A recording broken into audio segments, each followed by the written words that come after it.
Hello and welcome to Talk Heathen. Today is Sunday, February 26th, 2023. I am your host today, Objectively Dan, and joining me live in the studio is Kara Griffin. Kara Griffin, hello. Hello. How are you? I am doing well. I am so glad to be here. Yes, your first time in the studio. It is. Yeah. I can't believe it. And you've been a host for what, a little bit now? It's been a little bit, yeah. Yeah, we finally made the pilgrimage to the studio, and we're going to be hosting together today. So very excited about that. Welcome. And of course, thank you to everybody who is joining us here in the audience live. Talk Heathen is a live call-in show, and we do have open lines. So get your calls in now. You can do that at 512-991-9242, or you can call from your computer at tiny.cc/call. Now, before we get into our comments, I just want to give a special thank you to everybody who came yesterday. As you guys know, we've been running the ads for our auditions, and we had a fantastic turnout. We had a bunch of people come in, so look forward to seeing some new faces coming into the ACA pretty soon, and also some new crew folks who will be helping out. But in case you're wondering, you can always volunteer for other kinds of positions. There's always kinds of stuff to do. So if you're ever interested in saying, hey, how can I help out? Just go to our website. It's atheist-community.org, and you can find some of our contact info on there and see what we got, because you never know. There's always more stuff that can be done. But, Kara, we have a segment that we've been doing here, and it's called Talk Heathen to Me. You familiar with this? Yes, I am. So each week, we're going to be asking you, the audience, a question that you can respond to through the comment section of the video, not through the live chat. Go ahead and comment in the comment section, and next week, we will pick our favorite 3 responses and show them at the beginning of that episode, and then give you a new question for the next week. So last week's question was, what weird ritual would you use if you invented your own religion? Now, before we get into this, Kara, what would you say was your ritual? Oh, man.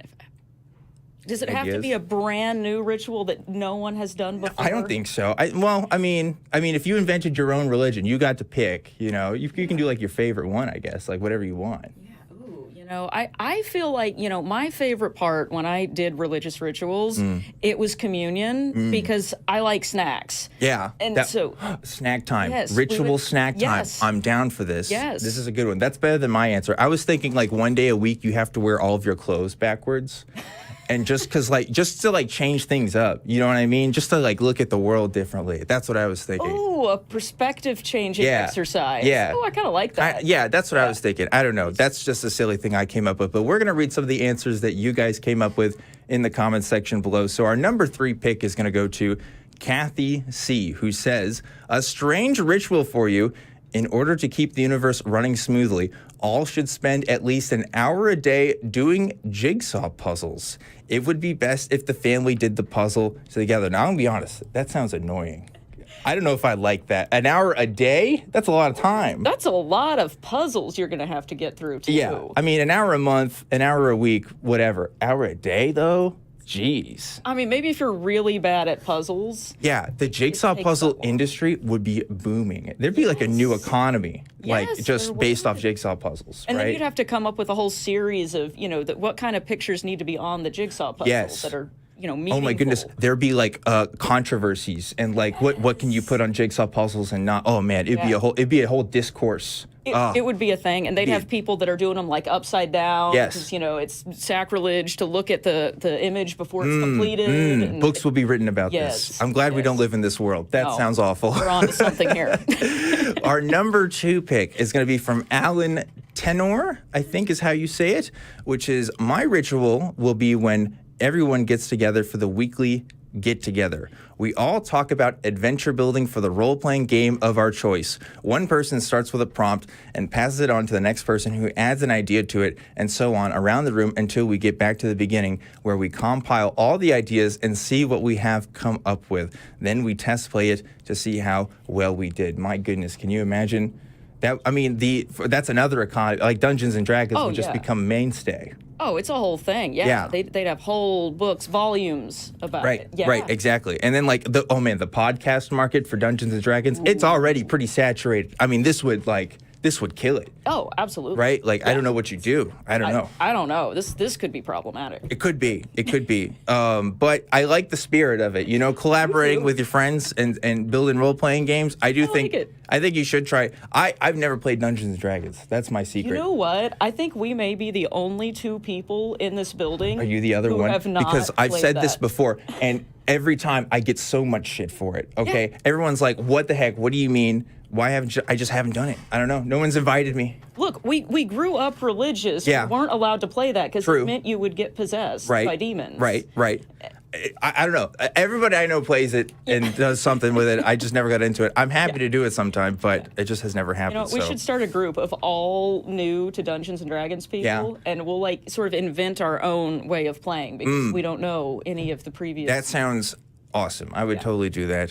Something to explore after the show. Yes. Our number one answer this week, though, is going to be from Prim, who says, "Coffee is my god. The related rituals are self-explanatory. All glory to the Arabica in the mug." Is it Arabica? I don't drink coffee. I drink coffee, but I don't speak to it. I don't say its name loud. Yeah.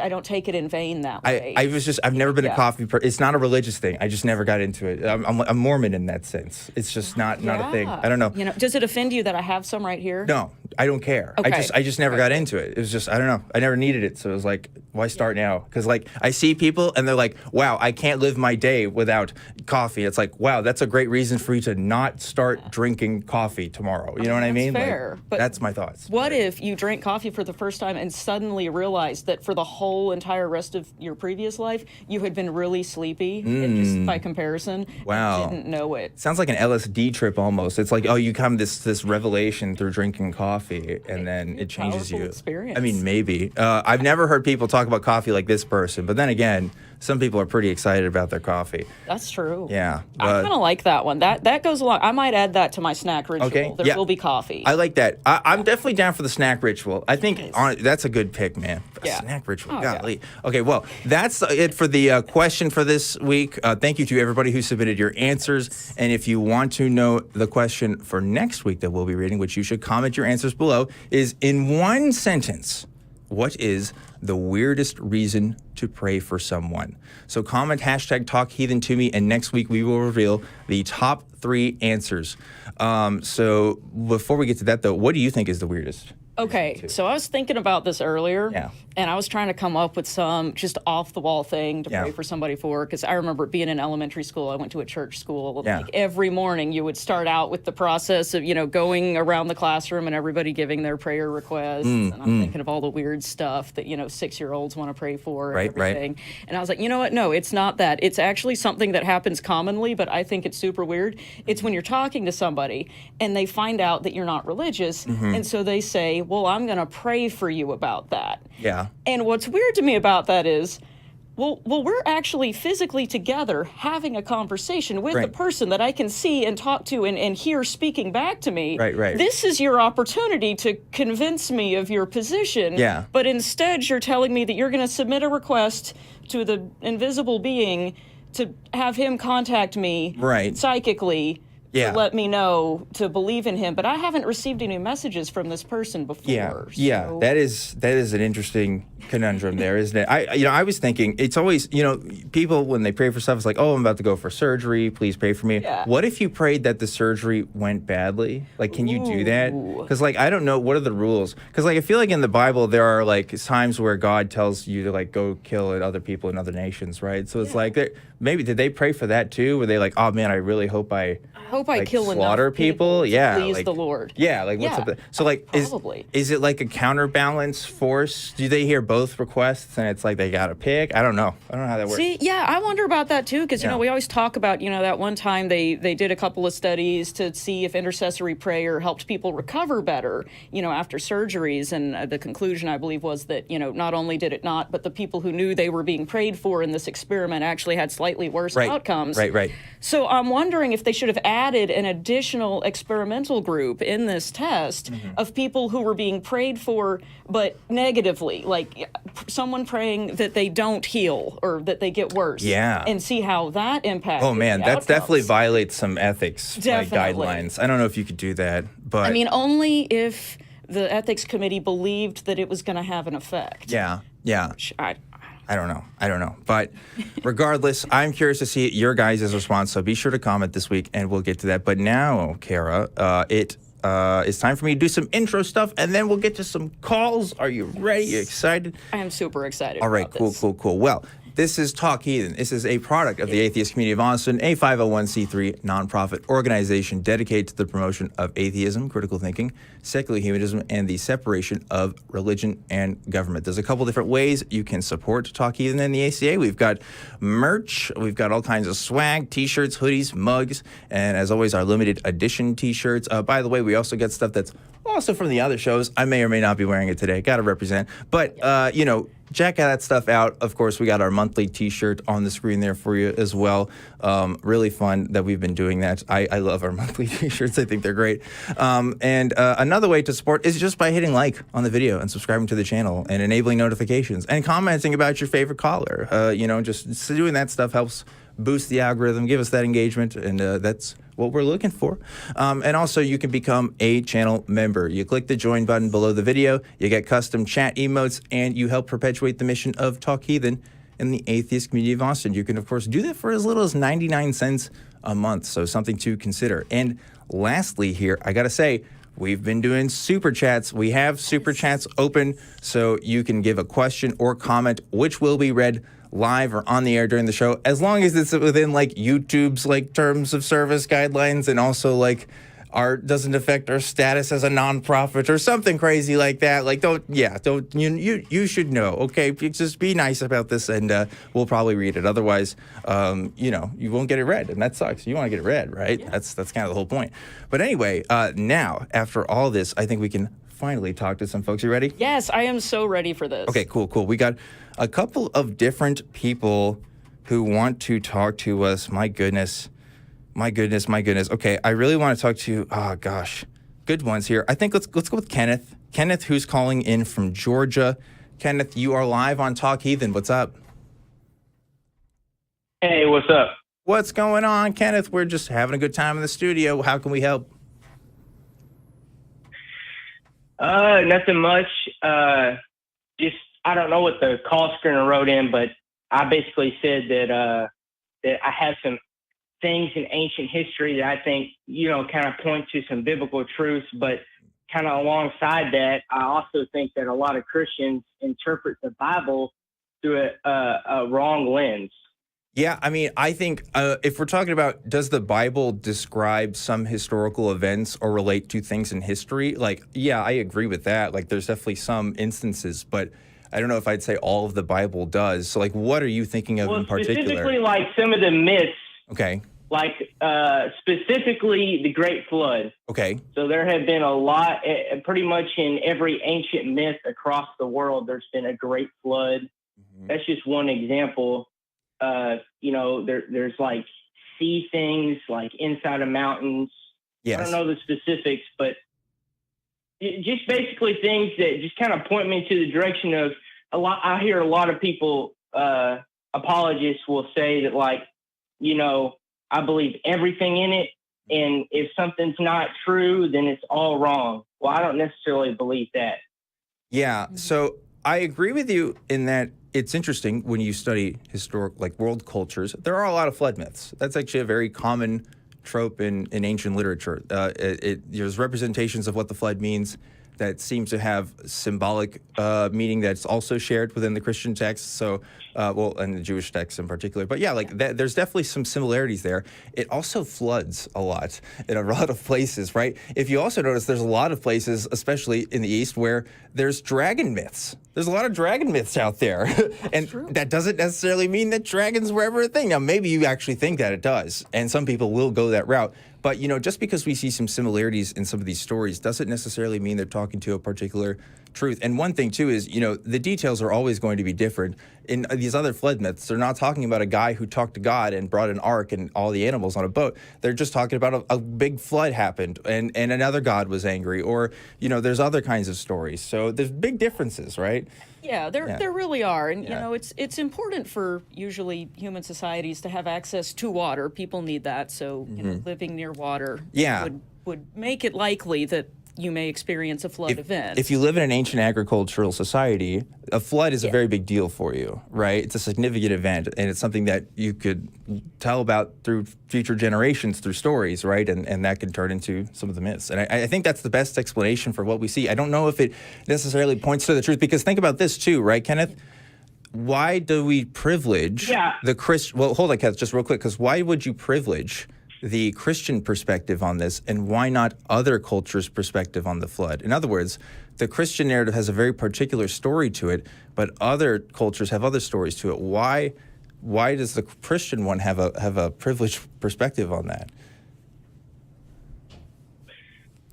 Yeah, I understand what you're saying, but specifically, all these myths are pointing to a world flood event, not just like a big flood, but like a world flood event. Yeah, and the reason that Christianity takes privilege, or the reason that I would give is the flood is just a specific example, but there are also a lot of other things like Israel becoming a state, and blah blah blah. But they're just other little things. But that's just one example. Yeah. The other thing about the flood myths, too, is there are some myths that describe a global flood. There are also a lot of myths that describe just a large regional flood, or a flood that affected, everything in the known area, which kind of brings up another point. If you're living in an ancient society and there's a large flood, how do you know whether it was global or not? If hyperbolic. If waters came in through Austin, right, and I'm living like several thousand years ago, how do I know that it went around the whole world? Right. I mean, they didn't have like the satellite imagery to say the weather person wasn't there tracking this global flood. I think a lot of times in some of these writings, it's a writing style to speak in kind of hyperbolic ways sometimes, and like when they're describing lengths of time and things like that in the Bible. A lot of times you see this like repetition of this 40 days or 40 nights, as kind of a particular religious numbers that show up time and time again. And also there's more than one kind of flood story too, but that's in the Bible itself. I'm not talking about worldwide. I'm talking about there's kind of multiple flood narratives within the text of Genesis, but that's another topic. Well, no, go ahead. Basically, so Noah and the ark, and basically when I say that most Christians don't interpret the Bible right, and when the Bible says that Noah gathered all the animals and there's a big flood and everybody died, like I don't think that that's necessarily true. Okay. It's like I don't think that Samson literally took the jawbone of a donkey and killed 50,000, it said. I don't think that actually happened. Maybe something to that degree. I'm not saying it wasn't exaggerated, but a lot of ancient texts are exaggerated. Sure. Not to say that some elements aren't true. So, because there's dimensions of the ark, specific dimensions. Okay, but like Star Trek has dimensions of ships too, right? Like of starships. Like that doesn't mean that that's any more real. Oh, right? You had that compendium. But I'm saying that he built the ark. Right, but put animals in it, and he maybe thought that was all the animals in the world at the time. In that region of the world, he gathered all the animals in that region of the world and built this ark. Well, then wouldn't the global... He thought that it killed everybody. Right, but if it was a global flood, then it would have killed all the animals on Earth, unless you don't think it was a global flood? No, I don't think... I think, it was a global flood, okay. So if you only got... because... Wait, isn't that a problem, though? Because... Sorry, Kenneth, I don't mean to interrupt, but isn't that a problem? If you're saying it's he got the local animals, but he did a global flood, then we'd only have the animals around the Middle East, right? Like we wouldn't have animals in Australia or kangaroo, all these places. Penguins and stuff were probably not there. Okay. Right. At the time. So a lot of archaeologists would disagree with what I'm saying, but I propose with a lot of other secular, well, they're not secular, but are kind of a sect away from regular archaeologists like Graham Hancock. Yes. What they kind of propose is that humans have been through multiple extinction events. And this is one of those events that I'm proposing that could lead to the Bible. I'm not saying that Graham Hancock, this guy, believes what I believe, but I kind of proposing what they propose that a lot of archaeologists disagree with. Yeah, I mean, I think if we had evidence of a global flood, that would be something to look at. But unfortunately, outside of the stories, we really don't. I mean, there are people who are there is evidence of a global flood. But like I said, there is evidence of a global flood. But you can hear these guys talk about it, but I'm not professionally inclined to talk about it. But it's known that a lot of the archaeologist community disagrees or dismisses, like it's a known thing. And I mean, it's something, because science is all about disagreeing. Science is all about disagreement within the field. And if a certain group kind of dismisses another group, that's not really fair. Well, why do you think it is then that the majority of the scientists who are working in the field of archaeology dismiss this claim? Are you saying that they're dismissing it out of hand when in fact it is a valid argument? Or are you saying that it doesn't hold up to the standards that other scientific publications would be held to? I'm saying that what I've seen, again, I'm not professionally inclined, but from what I've seen, I think that they would be dismissing it because it disproves what they've already said.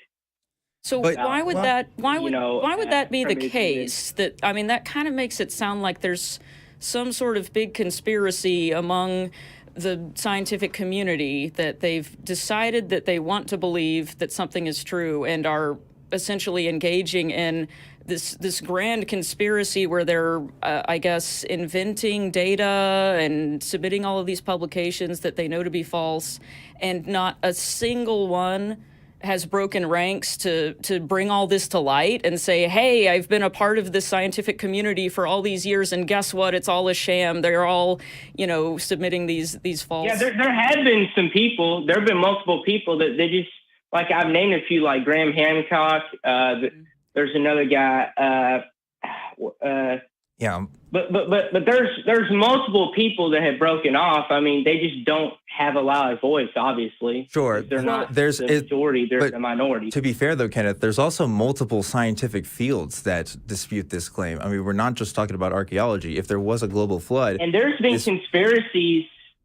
there's been conspiracies in the scientific field forever, just like there has been in government. They say there hasn't been conspiracies come on now. I agree conspiracies happen, but Kenneth, we have to have a reason why to believe a conspiracy. Think about this, Kenneth. For the vast majority of European history and the Western tradition in general, a lot of people have been Christian. Christian has been one of the most dominant religions on earth. And in fact, a lot of people who got into the field of archaeology want to specifically prove specific things in the Bible. That's a very motivating force. The fact that we don't even have that consensus, I think, is telling of something. I think it's saying, look, we've reviewed things, we've searched things out. There doesn't seem to be any particular evidence to support that claim. And that's not what we want to do. We don't want to reconstruct the narrative that a text presents. We want to see, okay, what does the evidence tell us first? And then we get the story from that. The fact is, the Namib, for example, is a desert that's at least 55 million years old. You can't have a desert that's 55 million years old if it's got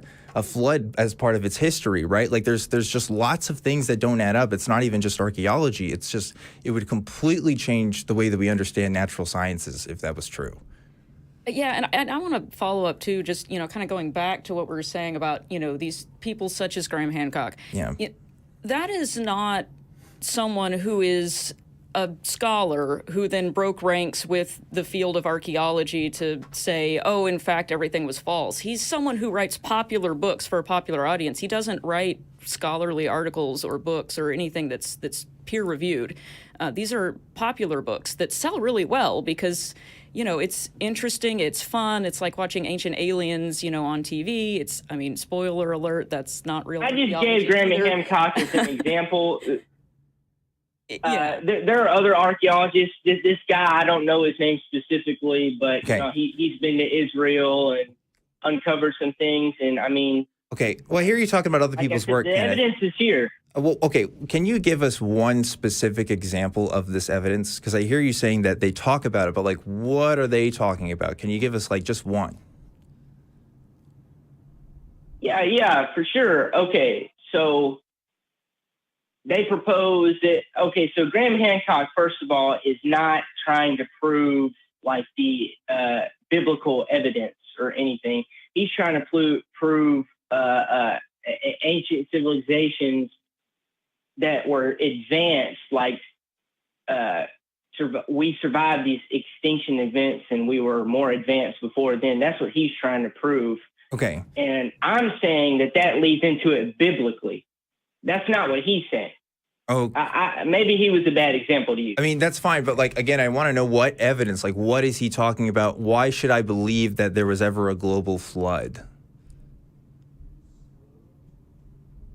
I mean, I don't know offhand, but he talks about like up in these mountains, there are like oceanic artifacts, like sea fossils up in these mountains. Yes. That shouldn't be there. And that's true. And just like I said, ancient people just talking about a flood from all across the world that they had never met. The Mayans in North America, the Egyptians in Africa. Sure. Like, so. Okay. But we have floods everywhere. So like, it's not revealing of anything to say that people who live near water all over the world talk about experiencing floods. We know that floods happen. That's not any kind of spectacular news. The extraordinary claim would be that a global flood happened all at once. And as we kind of mentioned earlier, I'm not sure how that would even be documented if that were to have occurred. The fact that different civilizations talk about having floods doesn't really demonstrate that. So I don't think that does much to demonstrate that there was a global flood, just that there are floods sometimes, and that's not in dispute. Yeah. Also, Kenneth, when we're talking about sea fossils found in high up mountains, that actually fits pretty well with an old Earth model. You can find bones of whales on top of Mount Everest, for example, at least what I've been told, because the world looked a lot different back then. I'm sure you're familiar with Pangea and the way that continents kind of drift apart and come together in different ways because of these natural processes. There are scientists that disagree with that. There are scientists that disagree with it. There's also a lot more. Kenneth, if you want me to tell you the scientific consensus, I can tell you the scientific consensus, and that is the majority of scientists believe that the Earth is old and that the Earth has been changing through natural processes. And through those natural processes, we find things like sea creature fossils on top of mountains because where that mountain was used to be underwater. I mean, that makes sense in an old Earth model if you believe in slow changes over time. It actually doesn't make sense if you're talking about a global flood. Like a global flood event would be one thing that happens in 40 days, right? At least as the popular Bible account is. The fact is we find different animals from completely different time periods in these different places, right? If it was a global flood event, we would assume that all of these animals would have to exist at the same time if we're going to be using that as evidence. But the evidence doesn't tell us that these animals existed at the same time. In most cases, they existed millions of years apart. So, I think we got to keep going because we got some other folks that need to talk to us, Kenneth. But what I want to leave you with is I'm hearing a lot of. Last point. All right. Well, what I would have to say, my last point would be that scientists like consensus has been disproven. And just because it's the main one out, things have been disproven. And just because the voice isn't loud doesn't mean it's not true. And you're absolutely right. You're absolutely right about that. But you also have to know why. There are reasons why a scientific consensus becomes true. The scientific consensus on this issue is not going to suddenly not be true because a bunch of different cultures talked about a flood story. And I think that's pretty much the only thing I've heard so far. I haven't heard anything about the geological record. I haven't heard anything about seismic processes. I mean, there's other things that we should be able to point to outside of human accounts for a global flood event to have occurred. And that's what I'm not seeing. That's what the scientific community at large isn't seeing. There are some people who see it, and to be honest, they have a lot of motivated reasoning. I mean, there's a reason why these people are Christian, and they go out and do these digs and want to figure this stuff out. The pseudo-archaeology community is a thing. But I don't think that we're ever going to find evidence of a global flood because I just don't think it happened. And if we did, it has to be more than just stories people have told. I don't think that's strong enough evidence. Well, and also to kind of follow up on that too, like you mentioned, yes, it is true that sometimes there can be consensus on some topic, and then later more information comes out, or there's a new way of investigating, and we learn something new, and we say, oh, you know what, that wasn't exactly right. Actually, here's new information, and we see that happen all the time, and that happens consistently. In fact, I'm going to get a book recommendation in here. Thomas Kuhn wrote a book. It's one of the most cited academic books ever, I think, The Structure of Scientific Revolutions, where he talks about this concept of a paradigm shift, which is kind of one of the instances where you might say that the scientific consensus on something might change, or dare I say, shift. And the way he describes that process happening is that it becomes apparent over time that, yes, there has been argument and dissent within the scientific community about a topic, and it becomes clear that the existing model does not adequately explain whatever this phenomenon is. And the reason it ends up shifting is because people begin to realize there's a problem with this model. Here are all these ways that it is inadequate or inaccurate, or it's not answering something. And so then they figure out there's a problem here. Let's look at this a different way. They realize what, correction might need to be made, and then continue moving on. And there's maybe a new, quote unquote, consensus. I don't know why I put that in air quotes. Sorry. There's a new consensus that is then reached. Right. And people continue on. And it's not usually something in the case I'm describing that would just result from, well, there were some people that were motivated for there to be a different answer. It was that the model was inadequate in various ways. And then it is adjusted to more accurately capture, what this phenomenon is, what we're seeing in the world. Because we find new evidence supports that view. And we have not found new evidence that supports global flood, as far as I am aware. Okay? I'm not an archaeologist or anything of the sort, but that's my take on that. But Kenneth, thanks so much for calling. I hope that was a productive conversation for you. And we're going to get some more callers, but we have a super chat I got to read out. It comes from Dark Moon Wyndham, who gave $5. Thank you so much for that. And they said, a global flood is mathematically impossible. It would take 4.56 times 10 to the power of 9, I think that's kilometers squared, to flood the planet. That amount of water does not exist on Earth. And they're right. It doesn't exist on Earth. Now, there are some people that say that the water is underground. And there is actually evidence of underground oceans, if you look at that, which is fascinating. Another thing that young Earth creationists will tout is that if they believe in a flat Earth model, that the water is above the firmament and has been up there this whole time. I've heard that one. I have heard that one before. So, there may be ways to get around that. I'm just saying. Just saying, could be there. But again, I just don't think there's good enough real reasons to think about it. I am not convinced of that model over the existing one. Yeah, I'm not either. At this time, I'm not either. But I'm open to changing my mind. Right. I am too. And I'd be happy to talk to some more people about that kind of stuff. But before we get to our next caller, I have to tell you guys how you can support us on Patreon. You go to tiny.cc/PatreonTH.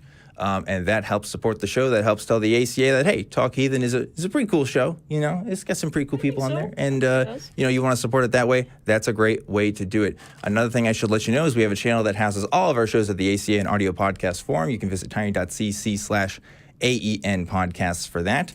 And it's good if you're like me, who just loves listening to stuff in audio form. If you want to become part of the Talk Heathen community, we have a fan-run Facebook page at tiny.cc/FBTHG.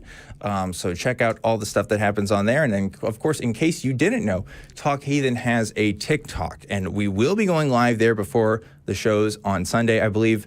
Richard was just live today, I think is what happened. So go subscribe and join in the pre-show on the Talk Heathen TikTok if you want to get some extra bonus fun stuff. Does he dance? Did he do like a dance? Oh, man, I hope so. Like I said, we were getting ready for this show, so we didn't get to see it. But I hope he did. I hope so, too. Don't get my hopes up, because Can we do like an atheist dance? Can we make one up and like everybody learn it? Listen, the atheist community already gets a bad rap. You really want to make an atheist dance? Yeah, that's probably. Yeah, I don't know. I don't think we should do that. But if you can do the dance in your own time, that's fine. I'm not hating on anybody that wants to come up with a dance. I'm just saying that ain't for me. I want to see it though. Low key, I do too. Low key, I do too. I think. Okay, so we got some other good callers. Man, we got some really interesting ones. I think we should go on this theme here. I think I want to talk to Darick, who is calling in from Canada. Darick, you also wanted to talk about creation. You're live on Talk Heathen. What's up? Hey, how's it going? Going pretty good. Going good. So what do you got for us? So I want to talk a little bit about, actually, it's good that I followed up behind that last guy because I also believe that there's some ancient knowledge in our ancient books, such as the Bible, that are misinterpreted. And that goes really well with what I'm going to talk about, which is creation. Yeah. Okay. So first, I'd like to start with asking you guys a couple of questions, right? Oh, I love the callers that start with asking us questions. It's always a fun time. Anyway, Darick, go ahead. Sure. So first of all, I assume you guys are well versed in the theory of evolution and what we're made up of, et cetera, right? I would say above average knowledge. I wouldn't say expert, but I know a thing or two. Sure. Yeah, I am not a biologist, but familiar with the concept. Yes. Yeah. Mm-hmm. You have a basic understanding of what the human body is made up of, correct? Yep. Atoms. Got a fair bit of bacteria. That is the physical. What I mean by that is the physical material that we're made up of, which is like molybdenum, iron, copper, etc. Right? Yeah, I mean lots of elements and minerals and all kinds of stuff. I couldn't tell you all of them. I could tell you a few, but yeah. Exactly. Yeah. And then also in our last evolution, I'd like to get your take, and then I'll give you my take. What is the thing that changed about us that really made us advance technology, everything wise? Well, in all aspects. One, I think it's interesting you use in our last evolution, because evolution is occurring at every new progeny, right? Every single time birth happens, there's evolution. I mean, in our current evolution, the evolution, the being that we are now from the last one to now. In the science of anthropology, this is actually a very hotly debated topic. There's no official consensus. There's some that say it's because of our larger cranial capacity. So if you look at Neanderthalensis versus, Australopithecus afarensis, and you look at the lineage of what we call human lineage, you see an increase in brain size. Basically, you see an increase in at least cranial capacity. We can't actually measure the brains because they're organic matter. But and some people have said, well, it's because of this increase that there's a correlation with intelligence, and intuitively that makes sense. There's also some people that say, well, the agricultural revolution actually really changed the game for us because that had us to give us the ability for some say leisure time, although some say that hunter-gatherer societies actually had more leisure time. But, there's a lot of development in human culture that's happened in the last 10,000 years that hasn't happened in the thousands of years before that. And it's still kind of a mystery. I don't know what it is. I think maybe it's the cooking of certain of proteins, and maybe it's, I don't know. There's still a lot of debate about it. Yeah. And I'm just going to jump in here too. I don't want to take over the whole call, but I love when we talk about cranial capacity to just mention little known fact: Neanderthals actually had larger heads. Yes, and that actually has been like a big thorn in this idea that, well, if you have bigger heads, then you're going to be smarter, because Neanderthals, you're right, does have larger cranial capacity. So that's why there's no real, there's ideas, but there's not going to be one. Any good scientist who studies this is not going to say, yeah, this is definitely the one. I don't know. That's my take, though. My favorite one, though, is, because I did study anthropology in school, so I'm super pumped that we're talking about this. Thank you for calling in with this. But my favorite one is the hypothesis that perhaps the success of Homo sapiens sapiens has to do with our partnership with and domestication of dogs, and that was one of the things that actually helped us outcompete other early humans. I think I've heard that too. Yeah, I'm sure that definitely helped us to survive, because they would have protected us and alerted us to a lot. But I would agree mostly. It is our intelligence. Whether that's related to the size of our brain or not, we don't know, because, like you said, in previous, I just call it evolutions. I'm not sure if I'm articulating right to say that, But in our previous, forms, we also are known to possibly have bigger brains, right? Yeah. But yet we weren't as advanced. Yeah. So I believe, and I would theorize that it's that intelligence allowed us to increase our language. Without the word, without being able to speak the way we are and coming up with dictionaries, etc., as well as math. Yeah. We wouldn't even have a periodic table of elements. We wouldn't know what to call what. We needed names for everything and sounds, if you would, right? Yeah. So I would argue that word, being able to speak language was a big, huge, massive advancement for us in this current form I think you're definitely right. There's also a big debate whether or not other human species could speak. Like whether Neanderthals had language is a huge debate topic. Yes. Well, they do say it is common consensus, I think, that they did have some. Just sure. Yeah. Don't know how much. Probably guttural noises, at least. I mean, they could talk, but does that mean they have words, right? There's a difference. And there's some difference in the morphology of the throat area that would probably make a difference in how much language, but we don't know. Yeah. Go ahead, Darick. So I'm going to relate this eventually to creation, but I'm wondering where this is going, because so far you seem to be affirming our side on a lot of things, which is unexpected, but I'll take it. I'm going to show you where ancient knowledge within the Bible actually agrees with science, and how science actually is the study of God, if there was one. I don't particularly believe that there's a being God, but anyways, that's besides the point. I'm going off into left field there. So with the story of creation in Genesis, it says we come from the sands of the earth, which is absolutely correct. We are the sands of the earth. So how they knew that, we don't know. It also said that in the beginning, the Word was with God, and God was the Word. And then we actually got the Word, and we also got, which they say is an evil thing, we got the knowledge of good and evil. We got the ability to be destructive or creative. And now when they said when we were made in God's image, what the author intended, I believe, was that we were made to be able to create. So they fathomed something that created us all. They called it God. And then they said, well, how we're made in his image or God's image or its image, whatever you want to call it, is we're able to create. Yeah, so... And I know that creation is a thing because we do it every day. I'm holding this device in my hand. We've not only harnessed the power of electricity, we're able to tell it exactly what to do with zeros and ones. Okay, a couple things. And whatnot to bring pixels to a screen, right? A lot of stuff here. Creation is a thing in the universe. Darick, a lot of stuff here. First of all, human beings did not come from sand. Human beings... We're made up of. We're not made of sand. Wait, we already talked about this. Yeah, you agree that we're made of different elements and different... Right. Molybdenum, iron, etc. As a prospector, I know that all these things exist in the sands and the dirt. Sand is just broken down rock, right? Right. So it's pretty fallacious to say that we're made of sand. But by that logic, Darick, every animal could be, at least mammal would be made of sand also. Like that's just because those are natural materials. Like, yeah, we're made of natural materials. Doesn't mean we're literally made of sand. It's interesting that they somewhat knew what we were made of. I'm not saying that they exactly knew. Darick, I gotta say that is a stretch, my friend. I think that is a big stretch. Yes, you could definitely say that's a stretch.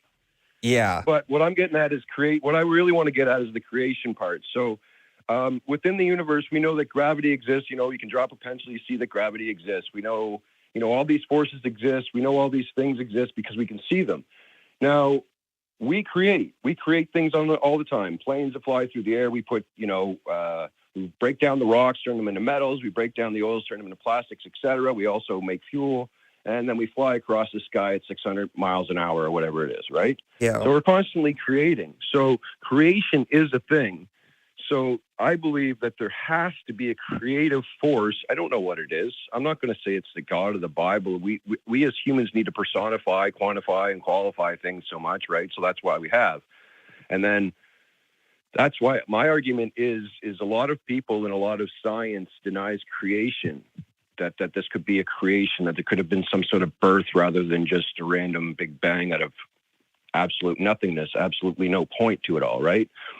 So are you saying that creation is something that is unique to human beings, and this speaks? Okay. No, I'm saying it's a force in the universe, and we somehow by whatever decides what gets what, however it happens. I mean, I'm not an evolution scientist, and we're not that deep into exactly how it's all decided as to what happens, right? But yeah, we were given the ability to create. So we, that's why I say the author, which I believe was Moses in the Bible.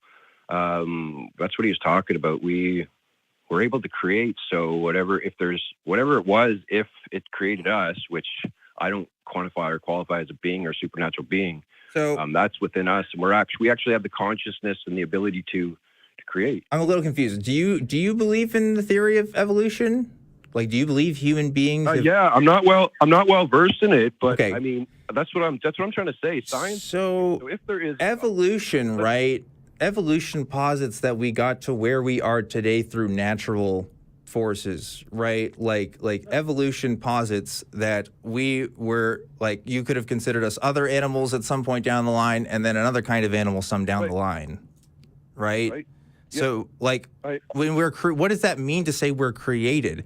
Because we're really evolution also posits that we're products of our environment, right? Like, we come up with adaptations to suit where we are in the world. Like, that's not creation, right? Like, that is just a response to the environment. I don't see why you need to have conscious intent in order for that fact to be true. No. Other animals do create to a small extent. Well, that's not what I'm talking about. I'm talking about. Oh, sorry. I'm talking about beings that evolve, right? Like as we mentioned, evolution happens through every successive generation. Every time mutations happen, every time changes in your body happen through evolution, it's in part a response to your environment, right? Like, your environment is ultimately going to make up what your physiology looks like on a scale of millions of years. Or something. Yes, I mean, this is macroevolution is evolution. Yeah, I mean, they're one and the same. Of course. But like, my point is that's not creating, right? That's not a conscious intent. I mean, you can run a simulation of animals and other kinds of things going through changes. But we don't have to say, okay, I want this to be the final product. It comes with it on its own, as long as we set up the parameters, right? Okay, so there are some scientists today that are theorizing that this could be a simulation. Yes. You heard of this? Yes. Yes. Okay, so it being a simulation, even that theory kind of points to, well, something created that. Something. I mean, I don't know if that's exactly what people mean when they say simulation theory. View of an atheist, where there's no supernatural being that controls us all with a big gavel in the sky saying, "I'm going to judge you," right? Yeah. So, what is the being or the entity or the force that you're describing? I think maybe if we start with that, we'll understand more why you're saying this supports it. That's the problem. I think we don't know, because we tend in science to stray away from any sort of something created us. I don't know if it's because of our ego, or I don't know if it's because Christianity and that just disagrees so much with science, because science can disprove a lot of what Christianity says, like the Great Flood, like, for example, like you guys were talking about earlier. Yeah, I think that's it. I constantly deny that creation is a force in the universe, yet we create constantly as humans, like, just amazing things. We actually take like I was just saying, zeros and ones. I agree. Pixels on the screen. Human beings are obviously capable of creating amazing things. I don't see how that leads to a god. Like, I think that's the disconnect, right? No, not to a god. Not to a god, to a creative force. But what about all of the other things? Being a thing within the universe. What about all the other things that people do, though, right? Like, we create things, but we also destroy things. Are you saying that, like, everything that humans do, there's some other force in the universe that represents that activity? Yeah, that's a good point. I mean, why pick out just creativity? I'm saying that we of all creatures. And I think that's the intention of the author of that Genesis, that we, above all creatures, are more so made in that image of creation rather than destruction. A destruction has to happen. In order for anything to live on this earth, something has to die. A plant has to die. If I'm a vegetarian, even, things have to die in order for me to live. or for something else to live, right? That's always going to be a force. We know that's a force in nature and in the world and in the universe. So then why is that not But, the important force that you're more focusing on? Why is it creation that is the key thing here? Like why does creativity point to a higher creative force? Well, what drives us to create? Why would we even bother? Why would there be good days and bad days? I mean, without bad days, there's no good days, right? It's all it all works together. We know that. Yeah. But what does that have to do with this cosmic creative force? How does that make good days and bad days significant? Well, we don't. I guess I kind of did a bit of a ramble and went sideways there. But the creative force. I mean, what I'm trying to say is, it's denied. Like I even mentioned creation as a part of the universe entirely, and most people, like an atheist, would be like, "Whoa, what do you mean? No way! It just happened. We figured it out how it happened." Okay, great. Yeah, we figured out how it happened.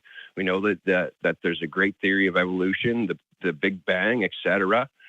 But it was all created. We just don't know what, why. Or how do I say that? Yeah, what specifically created it? We can't deny that creation is a power of the universe, especially as such manifestations of creation ourselves. Like we create intensively. Yeah, I think you've hit on why sometimes people bristle at that suggestion when you're talking about a creator or having been created. It's because it is sometimes a way of smuggling in this argument for a God into a discussion by changing the argument from we exist, which is something we can all agree on unless we're going down the simulation path. But let's set that aside for now for the purposes of this conversation. If we all agree that we exist, that's one thing. But that word doesn't mean the exact same thing as to say we were all created. That adds an assumption into the conversation that presupposes the existence of this higher power that, can then easily be named God. And, people usually say that it is the God that they believe in. Right. So that's the reason people are very hesitant to accept that premise, because it is often used to try and smuggle something into the discussion that, no, we don't actually all agree is the case. Yeah. And also, so I would move to say more so, okay, so the Big Bang, we'll go right to that, okay? Well, real quick though, Darick, before we get to that, I mean, creativity again is also a very subjective sort of human construct. Like we have AI right now that can create images and can write poems and can write text. I don't believe how AI is doing that is supernatural in any sort of way. I don't believe because AI can do that, there has to be some sort of external, creator force out there. I just think it's it's literally natural processes, right? It's computer programming that makes something like that happen. That's following natural laws and everything that it does to make something like that happen. So again, to suppose like, oh, there has to be something beyond the natural that does that, it just doesn't follow to me. I don't get it. Well, I mean, you say natural laws, right? Yeah. Who made those laws? Well, laws are just, in the scientific community, like laws are just like more of a term that describes, patterns in the universe, right? It's not literally, a law made by like. It just exists, right? Yeah. Exist. I mean, they do exist, and why they exist? What's why are there laws as opposed to not laws? I have no idea. I don't know anybody that could tell you that. Well, but gravity's a law, right? Well, it's not a law in the sense that English is weird. It's we use words that mean a lot of different things. And so sometimes when we're discussing a word like law, we might be talking, the three of us all using the same word, talking about three different things. And I think we probably all agree that when we're talking about things that we call natural laws, there I go with the air quotes again. Constant. I'm talking about constants that govern the universe. Yeah. Right. Yeah. So that's something that we are describing when we say this is a natural law, like the quote law of gravity. We're not saying that there's a rule that we have to fall to the earth if we, fall off of something. It's not that we're saying, someone made up a rule and we're all following it, because we're supposed to.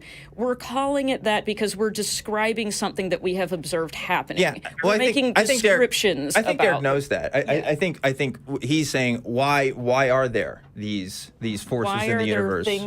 Why did these observations happen the way they do? How did they? Well, yeah. Why is definitely the thing too. Why and how? Because if that exists and it works with everything else, why does it work so perfectly? And what was? See, like, I guess the closest thing to my way of seeing things is a pantheist, but I wouldn't consider myself entirely a pantheist. Are you familiar with? Yes. Yeah. Sorry, Darick, we've been talking to you for a bit. We do have to kind of move on with our call here. I'm sorry to cut this conversation short, but I will say, when talking about this, you bring up some interesting questions of what's called metaphysics, right? Really the idea of why the physical laws exist as they do. I mean, it is kind of profound in a way. It's not really something I think we may ever be able to know, to be honest with you. It's very mysterious. It's kind of spooky. Why is there a strong nuclear force and a weak nuclear force? Why is there electromagnetism? I mean, we can describe the how. When it comes to the why, there's some question marks there. Maybe we'll figure that out one day, but again, for us, I never have to come to the conclusion, well, it has to be a supernatural something that has intent or has a design or has anything. It could just be, it is because it is. And maybe that's just life. I don't know. I think if I was going to be convinced of a creator or some sort of force even that has intent, it has to be more than just, well, things exist, therefore somebody made the thing that exists. Because I don't know, it's just not as convincing to me. Anyway, sorry, Darick, I'm doing the thing, and I complain about this all the time. Go ahead, real quick. I would say hopefully in another, maybe my great-grandkids will talk about a creation law, the law of creativity or something, who knows? Maybe so. Yeah. But not today. Sorry, Darick. Oh, that's funny. I'm just kidding with you. But anyway, it was great talking to you. I hope you have a great rest of your day. I don't even know what that would be, to be honest with you. Law of creativity. The law of creativity. I don't know what that means. Just that things will exist. Things you got to do drugs to be creative. Is that the law of? That might be the law. You can be creative without drugs. I'm just kidding. Don't do drugs, kids. You can be creative without caffeine, even. Yeah, it's true. Yeah, it's true. I know that. So that was an interesting call. Yeah. But before we move on to the next stuff, we have a quick promo that we want to show you, showing some of the other shows we have here at the ACA. Check it out.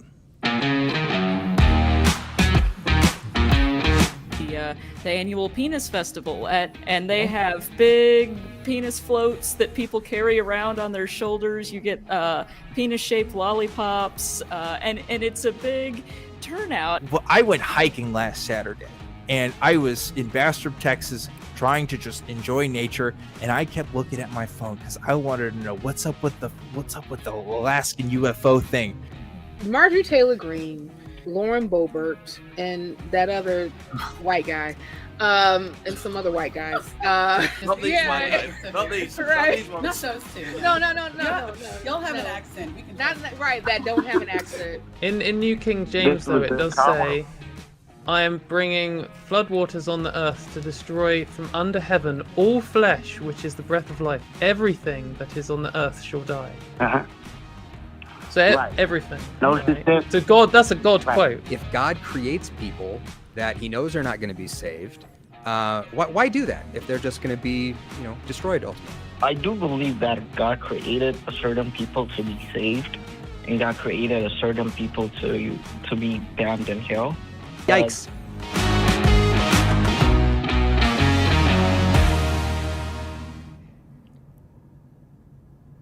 And welcome back to the program. Just want to let you guys know that you should make sure to check out the newest episode of the flagship show of the ACA, The Nonprofits, which will air at 3 p.m. Central Time today. It's at tiny.cc/YTNP, or you can check out the description for that link. And also, the ACA wants you to know what's going on in our community. So we have an updated website for that. Go to www.academy.org atheist-community.org, where you can learn about the organization itself, its policies, and how you can get involved. And lastly, we want to hear from you. We want to know what you liked, what you thought was effective, and more importantly, what you thought we could do better. So you can email us at tv@atheist-community.org and let us know. We love to see it. And I think it's time we should do patrons. Let's get to patrons. Yeah, it's about that time, I think. Let's do some patrons. We got the top 5 patrons announcements. I, of course, want to thank everybody that donates on the Talk Heathen Patreon. You guys rock. It's super, super awesome. But, of course, on this show, we give a top 5 shout out. And would you like to do the top 5? Absolutely. Okay, cool. I'll let you look at the tablet here. Yeah. All right. And so we are going to start with number 1. Here. Oh, yeah. Let me speak into the technology. Number 1 on our top 5 patrons is Dingleberry Jackson. Mm-hmm. Love Dingleberry Jackson. Yeah, we've been talking about dingleberries on here for a little bit now. A long time. If you looked at the amount of media in the world and you compare it, how many other forms of media talk about dingleberries, I think we're up there in probably the most, right?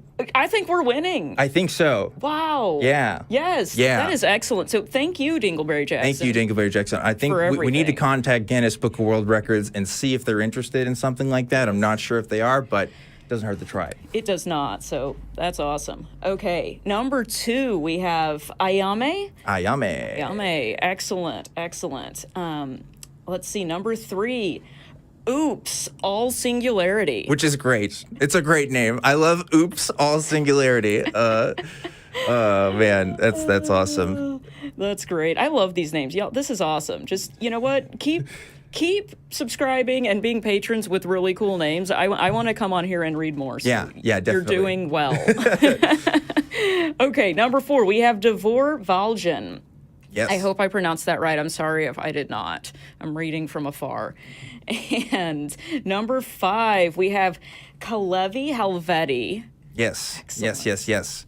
And then don't forget our honorable mention. Yes, honorable mention. Absolutely. We have Brian Zupke. Yes. And thank you for providing a pronunciation. Yeah, I actually had the pronunciation stuff there. So thank you to, of course, everybody that donates on the Patreon. Of course, thank you to our top 5. You guys rock. If you're interested in donating, a link to that is going to be in the description of the video. So let's get to more calls. We spent a good amount of time on the first ones. I want to see if maybe we can speed things up just a bit because we got other people that want to talk to us about stuff. Oh, man, we got another flood call. I mean, we got one person. I mean, what do you think? Kara, I'm going to let you pick. You see these right here? Can you read these? I do. Yeah, what do you... we got a couple different ones here. I'm thinking maybe either this one or maybe this one. What do you think? Yes.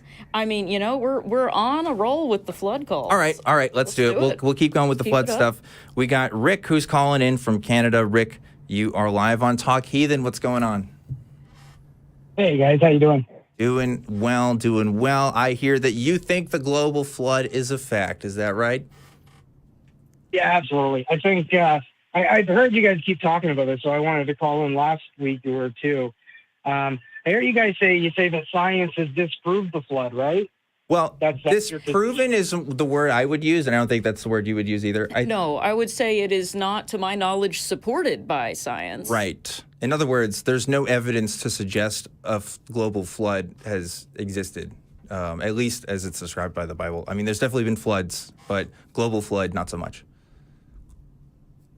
See, I take the opposite position. I've looked at the evidence, and I think it absolutely supports it. But I just wanted to start. This is, I got a whole bunch of stuff here, but have you guys ever heard of Ron Wyatt? Of course you have, right?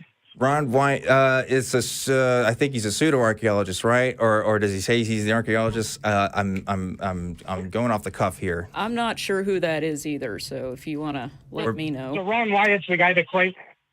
Ron Wyatt's the guy that claimed that he found the Ark in Turkey? Right, that guy. Yes, yep. I'm sorry. Yes, I am familiar with that one. We're Googling it now, and yes, he is that guy I was thinking of. Is that the book where it said that he had someone had photographs of the Ark that was crashed up there, but the Soviets stole them, and that's why we don't have them anymore? No, he got it years back in the 60s. I think there were scans taken, and it was... it was a place of like they wanted to go look at because of its structure and the way it looked.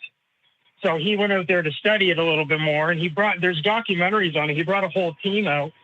And I noticed when I've heard you guys talk about it, you always say that he's been disproven, right? Yeah. And I'm just curious because, yeah, from the evidence that I've seen, the documentaries I watched, I mean, you really got to go out of your way to say that that's not a giant boat structure. Well, you know, have you guys ever watched? I was going to ask you what these programs are that you've watched. I don't think I've seen that particular documentary. I'm also a little bit careful about using that term sometimes. I think sometimes it's overused to suggest that what you're watching is a well-researched scientific account of something when in fact it may not be. So I'm suspicious of relying on something just because it was advertised as a documentary. I would want to know what is the information that was presented in it and who was presenting it and what are their credentials and where was the evidence for what they were presenting. Because just because somebody made a video about it and put it on YouTube or somewhere else, that is not sufficient to convince me that that is credible information. It may be, but I need to know more than that it was on a documentary. Also, this is interesting. I'm just looking at the Wikipedia article, but it even says Answers in Genesis doesn't even consider Wyatt's claims real. It says, quote, fraudulent, and they talk about some of their reasons why. So there's definitely even other evangelicals that don't think that this is legitimate. Also, he's not an archaeologist. He is a nurse anesthetist who went to Turkey. So, you know, not really qualified to make determinations on what things are in terms of archaeology, right? Like if I went out to my backyard and I said, I think I found a boat structure, I don't get to say that, right? Like you have to have people in charge who like study this stuff for a living really tell you that. And it doesn't. I don't know if he's got that cred. I don't know if he's got that.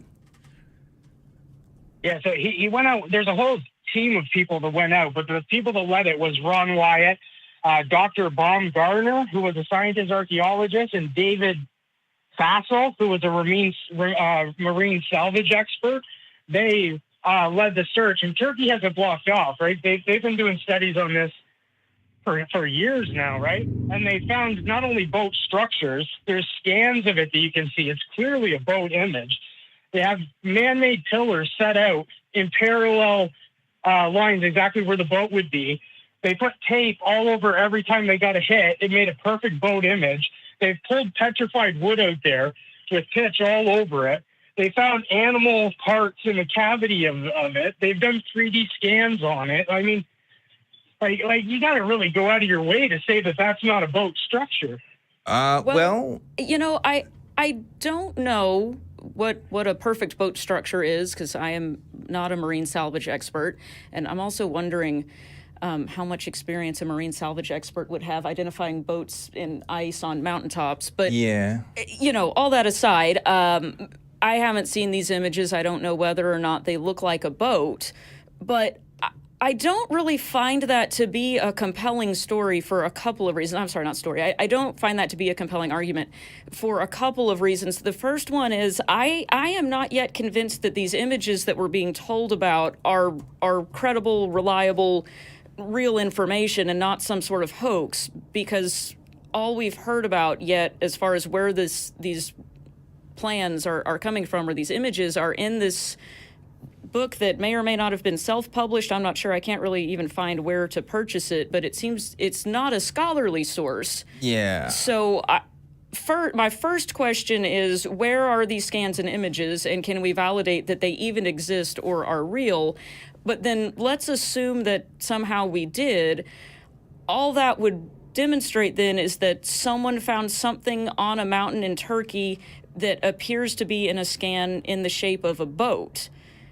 We still haven't reached now that there was a global flood and this was a boat built by Noah at the direction of God and all of the rest of the claims.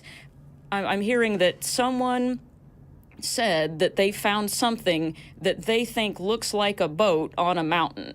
I'm not really impressed by that amount of evidence. You know what I mean? Is there more? Can you convince me that that is, you know, something I should pay attention to? So not only was it exactly where the Bible said it would be, right? It's where did the Bible say it would be? I believe the Bible said it's on Mount Ararat, right? Right by it's the mountains of Ararat. Yeah, so and listen, 2 miles away from what they call. Nobody knows where Mount Ararat is. That's the problem. Mount Ararat has been claimed to be a million different mountains. Exactly, but it's in the Middle East, right? And that's where it would have been. Okay, but no, wait, hold on. Wait a minute. That basically gives you carte blanche to just say, oh, it's on this mountain, and they said it was going to be on a mountain, so this must be Mount Ararat. Like, that's not how we know that that's Mount Ararat, right? Like, that's not an exact location. It would be one thing. I would be impressed if there were GPS coordinates or something like that, and then they found this thing, on that exact spot. But that's not what we have. We have kind of this circular argument of, well, I think the Bible says it will be in this area, so I'm going to look in this area. Yeah. It's a pretty broad range. Yeah. Yeah, but if I called and said that it was in Russia or Australia, you guys will go, well, how is that possible?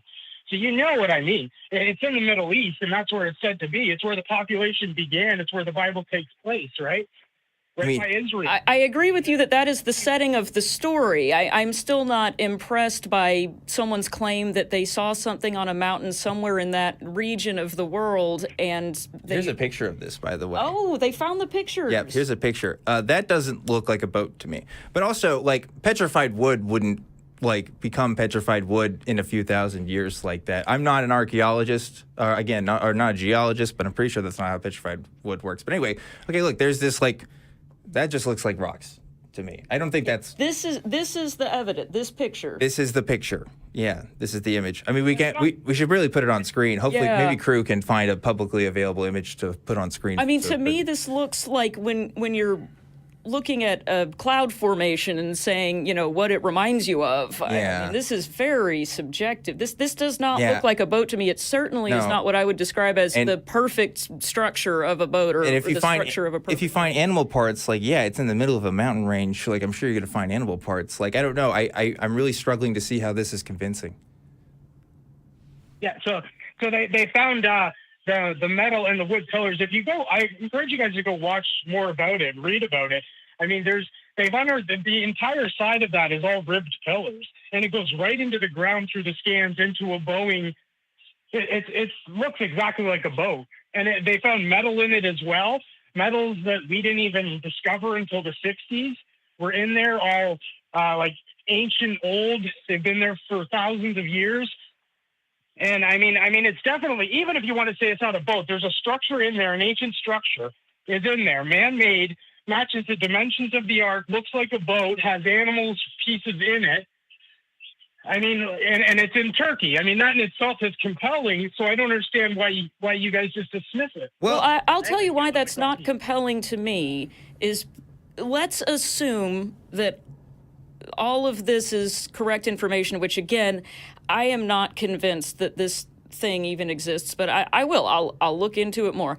But let's say, for argument's sake, that there's this spot in Turkey and somebody saw something that looks like a structure made out of wood, and we're hearing it also has metal on it, and I'm not sure how, but they think that it's a few thousand years old for some reason. They have dated it to be a few thousand years old, and it appears to be man-made, and there may have been animals in it. The reason that's not compelling to me is because we know that people live in Turkey and that people have built structures. So that could exist regardless of whether there was a flood story. That the existence of a structure made out of wood and metal that may or may not have had animals in it is not remarkable to me because there are lots of those. I'm not convinced by that then that the whole rest of the story is true. That's the least remarkable piece of the story. Someone building a boat is not a supernatural event. That doesn't convince me of the existence of a god or the truth of the Bible or a global flood story. It convinces me that someone built a boat.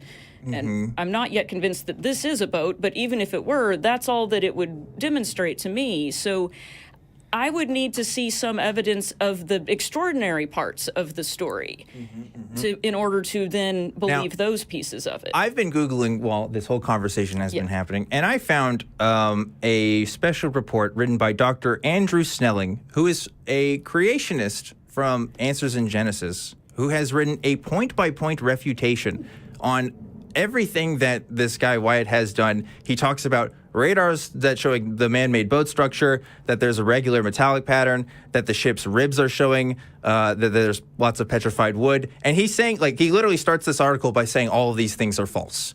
And this is a guy who is like, I don't even agree with him with probably anything else he says, but he's saying that even this is kind of BS. I think someone who has that motivation to want to prove like that the earth is old would be really excited by this. And I'm not saying like this is going to be a be all end all piece, but there's definitely criticism out here. And at least some of the saying that the research that was done here and the claims that are being made are sketchy at best. So yeah, I got to say, I'm not convinced.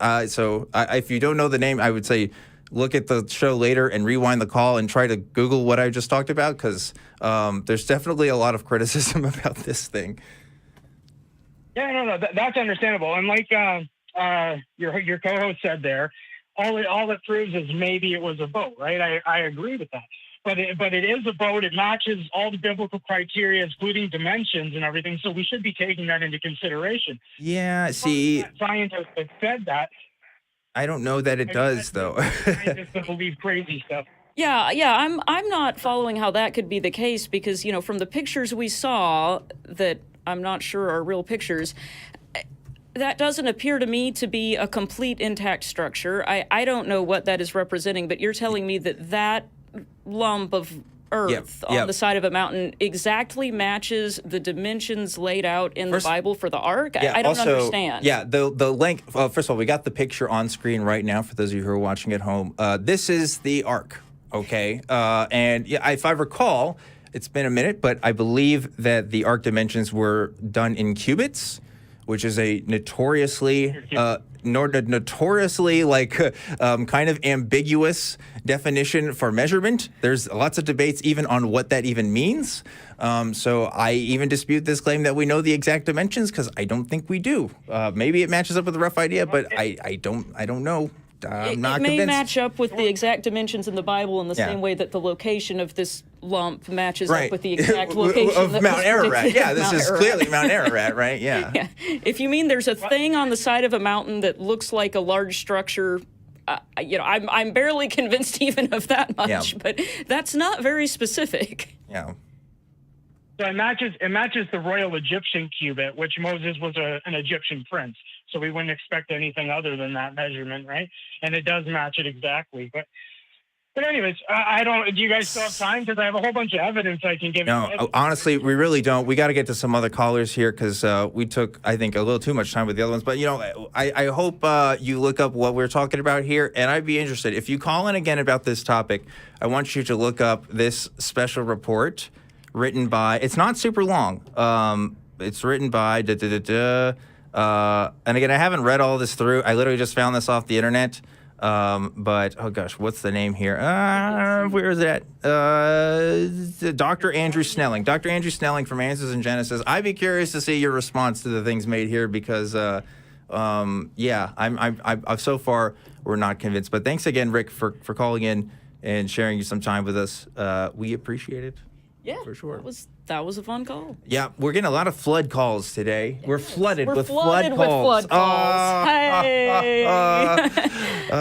Everybody's gonna die. Yeah. Yeah. Yeah. Can this be the ark? Can this show be the ark? Studio be the ark? The ACA ark? No. No. Yeah, we don't have enough room. That's true. We gotta get all the animals. I don't think they'll fit. No.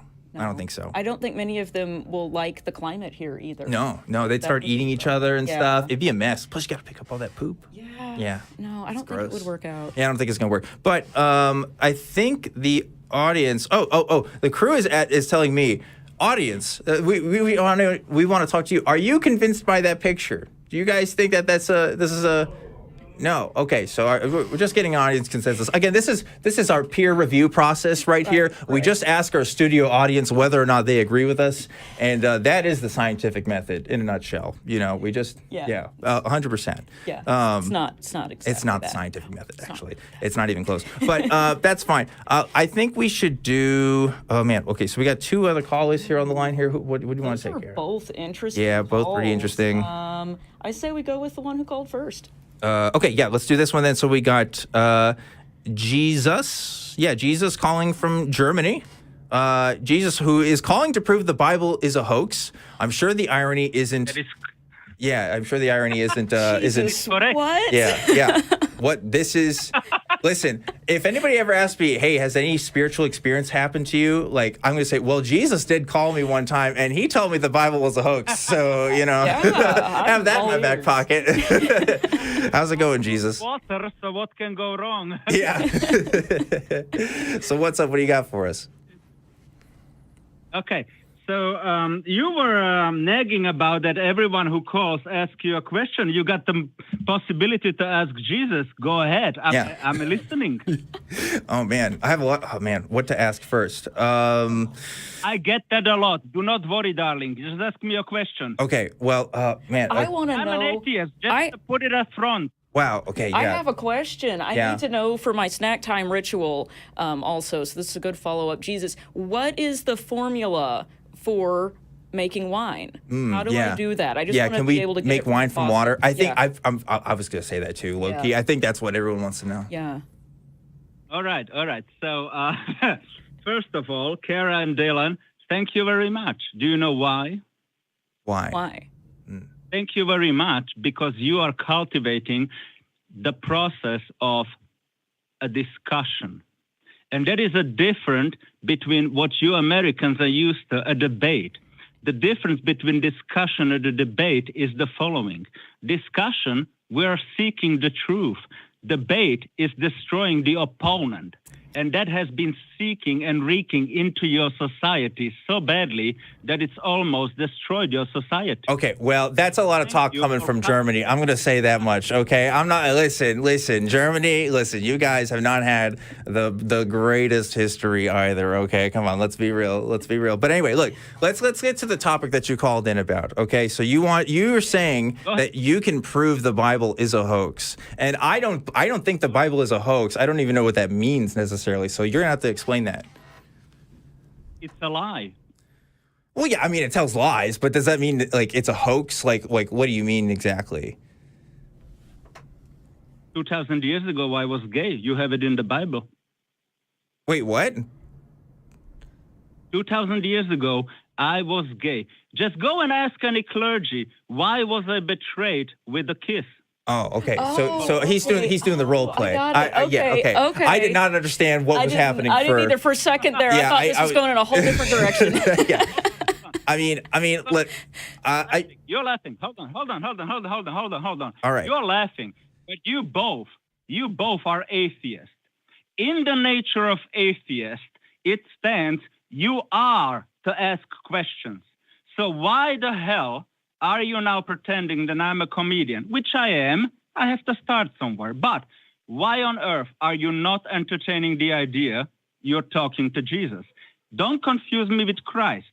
Christ could turn water to wine. That's a distinction. Jesus was a human being that achieved a certain state. Imagine yourself going back in a history, having your cell phone with you and doing all the tricks with your MPEG freeze and playing music, recording the 2,000-year-old people who crucified me. You'd be worried as a god. Would you not? So are we introducing time travel to the I'm losing the plot here? here. I feel like I'm talking to German Borat. I'm not going to lie. Like this is getting I don't know what's happening right now. You are intelligent to atheists. I'm asking you to use that intelligence and for one moment entertain the idea that I am the one who I claim to be.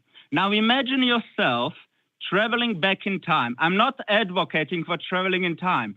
I'm advocating that the powers I had 2,000 years ago would be viewed by the people 2,000 years ago as God powers. Oh, okay, yes. Because I never claimed to be God. Okay, yes. Okay, I think I get it now. Yeah. This is this idea, right, where, what is it? Is it Arthur C. Clarke that says any technology that's advanced enough is going to be, appears like it's magic, right? Mm-hmm. So if we brought, like, my cell phone to Bible times, they'd be like, what the heck, you're a witch, you should probably die, right? Like, I feel like that's what's going to happen, but, exactly. yeah. I mean, like... That's why I knew you are smart. Yeah. I feel like if Jesus, it's weird to go back in time just to die and also to say that you're God. Saying I traveled back in time, that's a different story. Don't catch me by my words. Listen to what I'm saying.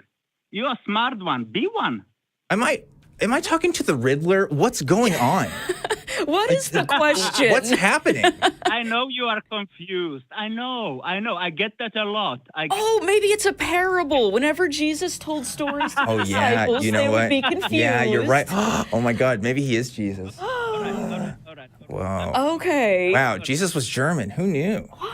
Crazy. I mean, the pictures have always kind of looked that way. Yeah, they did kind of portray him as white. I just thought that was historical inaccuracy. I thought that was, wow. I got your attention. You Googled my website. Well done.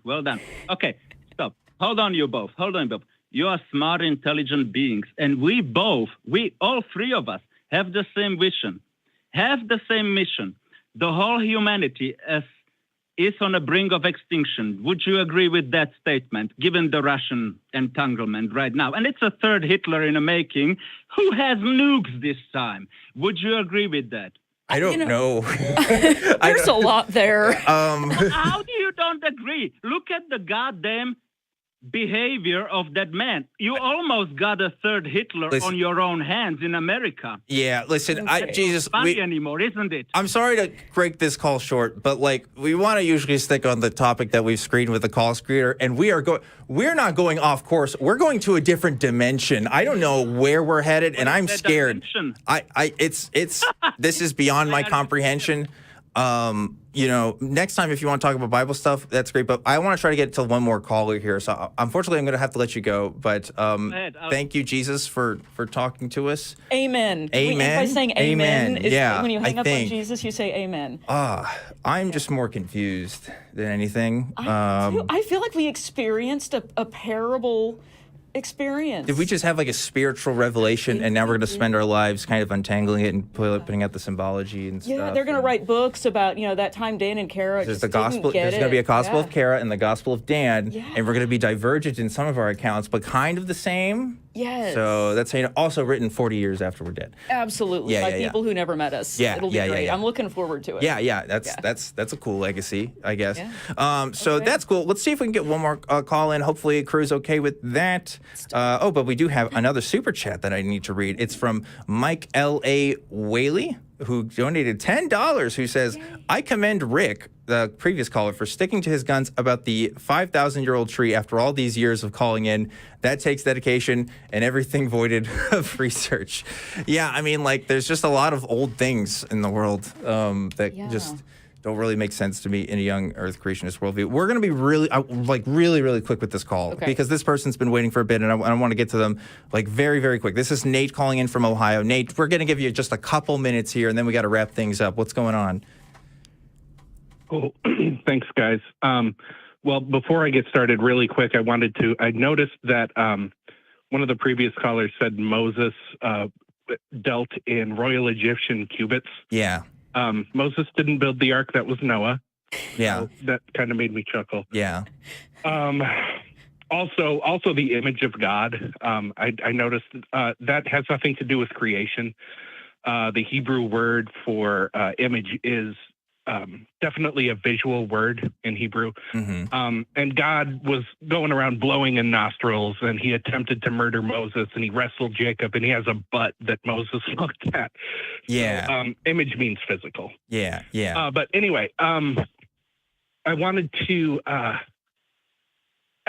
I'm really getting pissed off lately at what's going on. Especially in Tennessee now. Trans people have a year now to detransition. Mm-hmm. And it's getting a little out of hand. So when the religious right is on top, historically speaking, they're aggressive because they kind of have a manifest destiny sort of thing going on, right? Yeah. And when they're in declining numbers, they're aggressive because, religious liberty is under attack. They're like Wolverines backed into an imaginary corner. Yeah. And yeah, I mean, when there's persecution complex, and it makes these people persecute themselves in imaginary self-defense. Yeah. So no matter where they're at, they're aggressive. You're right. So make people think they're being bullied, and they will be bullies themselves. Yeah. And we try to be nice to them because we actually do believe in religious freedom, including theirs. But it's starting to get really rancid, and we need a smackdown. And I don't know what we need to do. Should we risk our tenuous image to get aggressive back? Because it's bad. I know the ACLU in Tennessee is doing some good work on this, but yeah. What do we do, guys? It's a shame we only have a few minutes to talk about this because there's a lot to be said. But Kara, I definitely want you to talk about this first. Oh yeah, I mean we could do a whole episode on this. Yeah. I don't know that I can do it justice in a few minutes, but I agree with your concern completely that it has gotten out of hand. It is aggressive, and when we're talking about people who are this intent on taking away other people's rights and everything like that.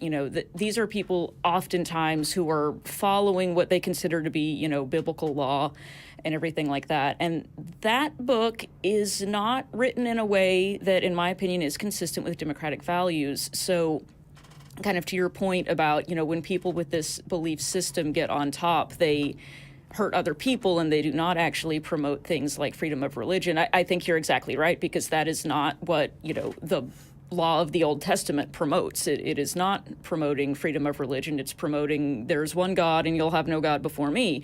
When people say things like, oh, our country was founded on the 10 Commandments. Well, that's a completely false statement that nothing could be further from the truth. If you look at the Constitution of the United States, this is intended to be a democratic republic, and that is not the form of government that is advocated for in the Bible, as far as my reading of it goes. So that's my first concern when people are wanting to implement that. It is not consistent with our democratic values, and yes, I think that is something that needs to be pushed back on. I think that, part of what happens at the ACA is pushing back in a way that is directed more towards changing minds or having dialogue and conversation, as Jesus was just encouraging us to do on the previous call. Right. I think that is an important part of pushing back, is actually having the dialogue in a way that is possible to have the dialogue rather than just yelling past each other. I think there is value in having actual conversations back and forth. So that's one thing that I think is extremely important. But also, I understand your other point, which is that there are people right now who are being put in actual harm's way due to some of the policies that are being promoted in certain states and in certain places in the country. And I also and logic share that concern. just bounces off these people. You can't talk sense to them at all. Yeah. They're aggressive and emotional and are not interested in having a reasonable back and forth whatsoever. Yeah. Nate, they're just using force. I agree. When you look at the history of social changes, differences in social power, when black people were given equal rights in this country, that didn't come without riots. That didn't come without, action happening on the street. Like the Civil War, obviously people say, oh, it's states' rights, and it's slavery, right? That's a power differential that's happening. I mean, a lot of civil upheavals come from different political powers changing in power. And the truth is, trans people in particular, the LGBT community at large, has been given more power, has been given more representation, has been given more legitimacy in our society. And that's a change in a power dynamic. And so there is a response to that. I don't know whether that means it leads to violence. I can't advocate for violence anyway, because this is a production of a nonprofit organization. But what I can say is that I'm going to try to do my best with what I can right now, which is hosting shows like this one, which is talking to people about this stuff, because people do change their minds. And sometimes it just takes a while and they're really annoying. And it's like, oh my God, you're so stupid. And you think these things, but really like people are just stubborn too, right? It's just like you have to sometimes let that happen naturally, because if it's forced, if you just say, no, you gotta do this, like people also reject that. They're like, well, why are you shoving down this LGBT stuff down my throat? Well, I don't think that's right. And it's just like, it's constantly in flux, right? It's a hard relationship to balance. But yeah. I mean, like I said, I think that's all I can say about it, really. Well, I mean, we'll always, of course, be in support, and we'll try to do our best. But I think that's all we can do. Nate, I'm sorry to cut you short, but we really are out of time here. Thanks so much for calling in and doing that. And by the way, when I say also shelving stuff LGBT, I mean like that. What they mean by that is just, I'm seeing a gay character on TV. Yes. It's literally like nothing bad. Like that's obviously a good thing. They just like they're not used to that, and it scares them, right? Yes, exactly. It's It's not hurting them in any way. It's just literally not wanting to see the existence of other people. Right, and also the respect given when you legitimize and respect those communities. That's another form of power, right? That's another form of recognition within the society, as opposed to not being spoken of at all. You know, exactly, because it suggests that people don't have to follow this moral code. Yeah, other people don't have to follow your made-up rules, and that's the thing that people sometimes get pretty upset about. Right. It's unfortunate, but we're going to keep fighting the good fight here, as always. And Kara, I'm so glad that you got to be on the show with me today. Thanks so much.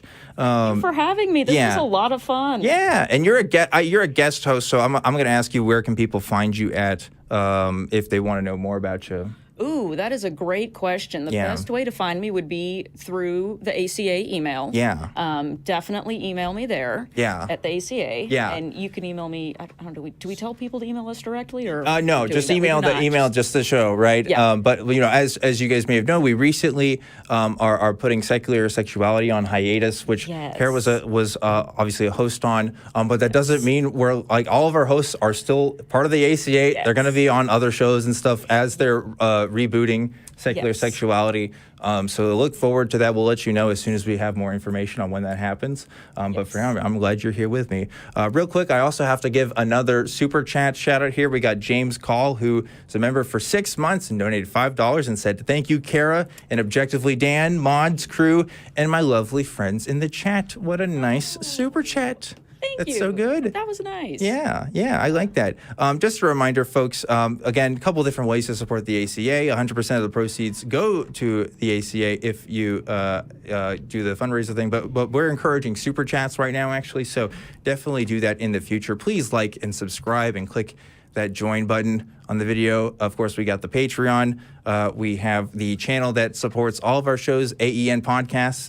It's tiny.cc/AEN Podcasts. And of course, we have our Facebook group as well. Definitely check that out if you want to talk to other people. And there's also a fan-run Discord server that we have a link to that in the description as well. And I'll never forget that the next show coming up here is the Nonprofits. Got to check it out, 3 p.m. Central Time.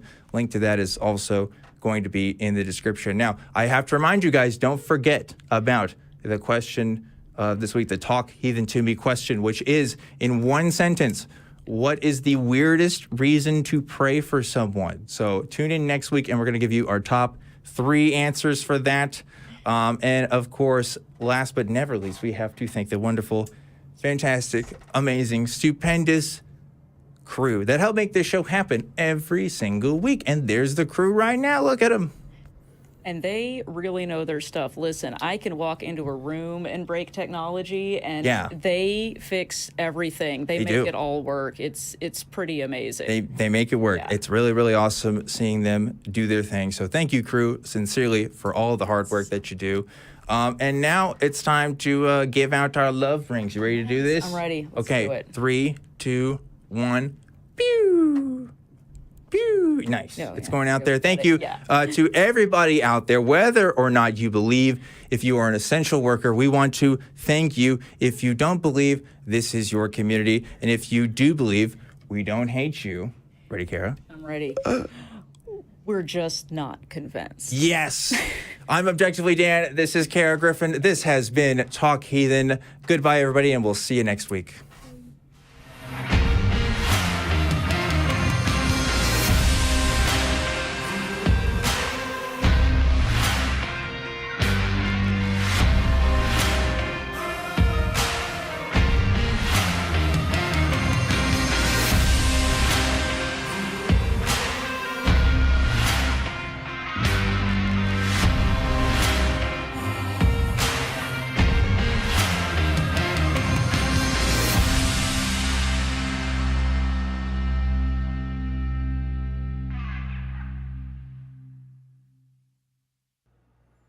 We want the truth. So watch Truth Wanted live Friday at 7 p.m. Central. Visit tiny.cc/YTTW and call into the show at 512-991-9242 or connect to the show online at tiny.cc/calltw.